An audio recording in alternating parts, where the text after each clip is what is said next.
Salmo 106, súplica por restauración ante la rebelión. Y esta es una súplica, pues, reconociendo, ¿sabes qué, Señor? Nos hemos apartado de ti, restáuranos. ¿Qué significa restauración? Restauración es volvernos al original, volvernos a la manera en como fuimos hechos, como fuimos planeados. Es como un cuadro, de los cuadros que han encontrado antiguos, cuando restauran, por ejemplo, la Mona Lisa y que le echan ahí unos ácidos, y lo van restaurando, ¿para qué? Para que quede como quedó cuando la acababa de pintar ahí Leonardo da Vinci. Entonces eso es restauración, y eso es lo que le pedimos, Señor, restáuranos para que volvamos a ser como tú planeaste que fuésemos. Aleluya, alabad al Señor porque Él es bueno, porque para siempre es su misericordia. ¿Quién expresará las poderosas obras del Señor? ¿Quién contará sus alabanzas? Y es una muy buena pregunta. ¿Quién irá? ¿Quién lo va a decir? Y generalmente siempre que escuchamos la pregunta ¿quién? ¿Quién quiere? Nuestra reacción inmediata es voltear al lado. ¿Sí o no? ¿Quién va a anunciar? Y ahí te hablan, ¿qué quedas? Pero cuando el Señor hace una pregunta, ¿qué crees que te está tratando de decir? A veces queremos un llamado así muy espectacular, y wow, que van los ángeles y que me digan, tú eres el elegido. No, pero así de sencillo el Señor te llama. ¿Quién irá? ¿Se acuerdan la canción de Marcos Vidal? ¿Quién irá a repetir la historia de Noé? ¿Quién irá? ¿Quién lo va a hacer? ¿Quién le va a hacer como Jeremías? ¿Quién les dirá a las personas que están allá afuera que su felicidad no es real? Que están viviendo una vanidad, una superficialidad. ¿Quién les va a decir? Pues a nosotros, no, pues el que tenga don de evangelismo. ¿Quién irá? Y esta es la pregunta. ¿Se acuerdan cuando Jesús les dice que vio a las multitudes y tuvo compasión de ellas? Y dijo, tengo compasión de ellas, porque andan como ovejas que no tienen pastor. ¿Y cuál fue la actitud de los discípulos? Ay, Señor, pues ahí despídelos. Ay, ya está, Señor, ya es pobrecitos, mira, que se vayan a comer, estamos preocupados por ellos. ¿Y por qué no? Aquí, ¿qué vamos a hacer? No, ya despide a la multitud. El Señor, con su compasión, diciendo, ustedes denles de comer. Y cuando les pregunta también, a la verdad la mesa a muchos, y les dice, oren. Y es una buena pregunta, es lo mejor que podemos hacer, y es bueno repetirlo una y otra vez. Cuando venga una pregunta así, ¿quién va a hacer esto? ¿Quién le va a compartir a tu familia? ¿Quién le va a compartir a tus familias, a tus amigos, etcétera? ¿Quién lo va a hacer? Sería bueno que oráramos. Señor, envía a alguien a compartirle a mi mamá, Señor, a mi papá, hijas, están perdidos. Envía a alguien, Señor. ¿Qué crees que te va a contestar? ¿Cuál será la respuesta? Señor, ¿podrías enviar a alguien? Y así como que, ay, bueno, está bien. Eso es lo que debemos hacer, orar, Señor, para que Él envíe obreros a su mies. Dichosos los que guardan juicio, los que hacen justicia en todo tiempo. Acuérdate de mí, oh Señor, según tu benevolencia para con tu pueblo. Visítame con tu salvación, para que yo vea el bien de tus escogidos. Este es otro de los propósitos de la salvación. ¿Se dan cuenta? Visítame con tu salvación, ¿para qué? Para que yo vea el bien de tus escogidos. Para que me goce en la alegría de tu nación y me gloríe con tu heredad. Ese es el propósito también de la salvación. Ese es el propósito de sacarnos de las naciones e injertarnos para gozarnos con ellos. Pecamos nosotros como nuestros padres. Hicimos iniquidad, hicimos impiedad. Impiedad es estar sin mandamientos, hacer lo que se nos da la gana, seguir nuestros propios deseos. Nuestros padres en Egipto no entendieron tus maravillas, no se acordaron de la muchedumbre de tus misericordias, sino que se rebelaron junto al mar, el mar rojo. Pero aún así, y esto es también muy alentador, aunque dudes, Dios sigue siendo fiel. Aunque dudaron, aunque se rebelaron, Él los salvó por amor de su nombre. Porque Él es amor, Él no puede negarse a sí mismo. Él permanece fiel, aunque seamos infieles. Pero Él los salvó por amor de su nombre, para hacer notorio su poder. Reprendió al mar rojo y lo secó, y les hizo ir por el abismo como por un desierto. Los salvó de mano del enemigo y los rescató de mano del adversario. Cubrieron las aguas a sus enemigos, no quedó ni uno de ellos, ni uno, exterminados. Entonces, ¿qué sucedió? Creyeron en sus palabras. ¡Wow, Señor! Y empezaron ahí a danzar y a cantarle salmos y cantaron su alabanza. Verso 13. Bien pronto olvidaron sus obras. No esperaron su consejo. Se entregaron a un deseo desordenado en el desierto. El becerro de oro, recuerdan, y tentaron a Dios en la soledad. Y Él les dio lo que pidieron. O sea, llega el momento que, ok, ¿quieren carne? Ahí les va la carne. Pero después, ¿qué sucede? Envía serpientes ardientes y envía mortandad sobre ellos. Y las serpientes ardientes empiezan a morder y ¡ay, auxilio, Moisés! No, perdónanos ya, ahora sí, ya, dile a Dios, intercede por nosotros. ¿Y de qué manera Dios los salva de su rebelión? ¿Cómo les dice el Señor? Recolecten todas los aretes, todos los artículos de bronce, fúndanlos, levanten un asta en el desierto y pongan ahí una serpiente de bronce. Oye, ¿cómo que una serpiente de bronce? Pues si nos has dicho que no hagamos imágenes ni esculturas, ¿no? ¿Cómo está eso? Hagan una serpiente de bronce y mírenla. Y todo aquel que mire esa serpiente vivirá. Y es exactamente lo que Jesús le explicó a Nicodemo. Él le dijo, así como Moisés levantó esa serpiente en el desierto, de la misma manera es necesario que el Hijo del Hombre sea levantado, para que todo aquel que le vea, y la palabra que se utiliza en el hebreo para decir que todo aquel que mirare a esa serpiente de bronce, la palabra mirare significa o implica reflexionar, o meditar, o pensar, ¿por qué está esa serpiente ahí? Y de eso se trata, ¡ay, me mordió la serpiente! ¡Ay, me estoy muriendo! Ve la serpiente, nada más vela, piensa, ¿por qué está la serpiente ahí? Entonces, a ver, bronce, ¿qué significa bronce? ¿Por qué bronce? Bronce, pues bronce es un instrumento de juicio, es un símbolo de juicio. Ahí el altar de bronce, ahí se hacían los sacrificios, representa juicio. Serpiente, ¿qué representa? Representa pecado, representa la serpiente antigua, el pecado. Entonces empiezo a reflexionar, pecado, juicio, el pecado está siendo juzgado, mis pecados, mis rebeliones están siendo juzgados en esta asta. Dios está trasladando mi rebelión a esta asta y está juzgando el pecado en esa asta. ¿Para qué eso?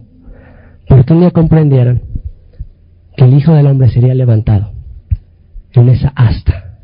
Yo pudiera ver que Él está cargando por mis pecados, que Él está pagando el precio de mi iniquidad, de mi rebelión. Porque de tal manera amó Dios al mundo, que dio a su Hijo unigénito, para que todo aquel que en Él cree no se pierda, mas tenga vida eterna. Y solamente, ¿qué tienes que hacer? Mirar. No, yo no creo que eso me pueda sanar. No, oye, nada más mira. No quiero mirar, me tapo los ojos. Bueno, pues, está bien, paga por tus pecados. Pero todo aquel que mire, que entienda el sacrificio, que entienda el tipo, el prototipo, será salvo.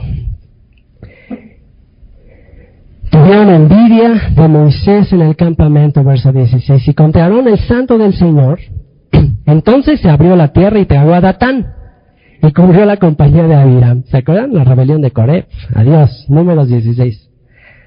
Se los comió a todos. ¿Sí? Y se encendió fuego en su junta, la llama quemó a los impíos. Hicieron becerro en Horeb. Horeb es otro nombre del monte Sinaí. Se postraron ante una imagen de fundición. Así cambiaron su gloria por la imagen de un buey que come hierba. Olvidaron al Dios de su salvación, que había hecho grandezas en Egipto, maravillas en la tierra de Cam, cosas formidables sobre el mar Rojo. Y trató de destruirlos de no haberse interpuesto Moisés, su escogido, delante de él, a fin de apartar su indignación para que no los destruyese. Y recuerden, el protagonista no fue Moisés, No fue que Dios, los quiero destruir, y Moisés, bueno, Moisés, ok, por ti no los va a destruir. O sea, no tanto fue eso.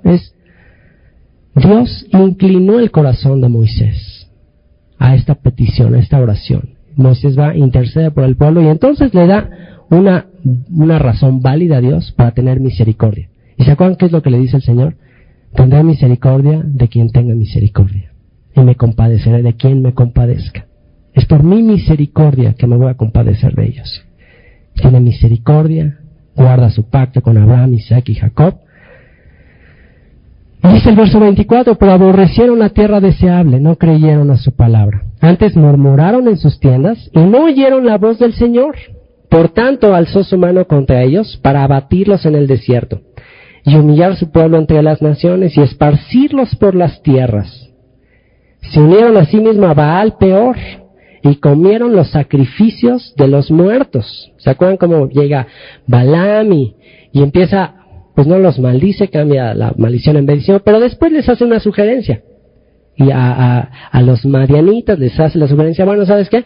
Mándale a unas chicas al campamento, y bueno, no los voy a maldecir, pero te voy a dar un tip, para que, mándale ahí unas gordas, unas chicas, al campamento. ¿Y qué pasó? Pues llegaron estas muchachas, y vengan a la fiesta, y fiesta Baal, y todo, y adiós, hasta metieron a una mujer a una tienda ahí en el campamento. ¿Y qué fue lo que pasó cuando meten a una mujer en el campamento? Vean lo que pasa. Provocaron la ira de Dios con sus obras. Empezaron ya a adorar dioses falsos y se desarrolló la mortandad entre ellos. Cayó fuego por ahí, empezó la mortandad. Y cuando empezó la mortandad, entonces se levantó Finés. Finés aquí con celo, mire. Se levantó Finés, se hizo juicio y se detuvo la plaga. ¿Se acuerdan que Finés agarró una lanza y entró a la tienda de campaña del que estaba ahí con una madianita ahí, con una lanza los traspasó a los dos, con las manos en la masa? Y entonces el Señor dijo, ya, hasta aquí ya, qué bueno que ya alguien tuvo, celo por mi palabra, celo por mi nombre, y en base a eso lo premió a Finés. Vean. Y le fue contado por justicia. ¿Por qué le fue contado por justicia? Porque tuvo celo por Dios y por su palabra y por sus mandamientos. Eso es ser contado por justicia, tener celo por sus mandamientos. De generación en generación para siempre. ¿Cuál fue el premio?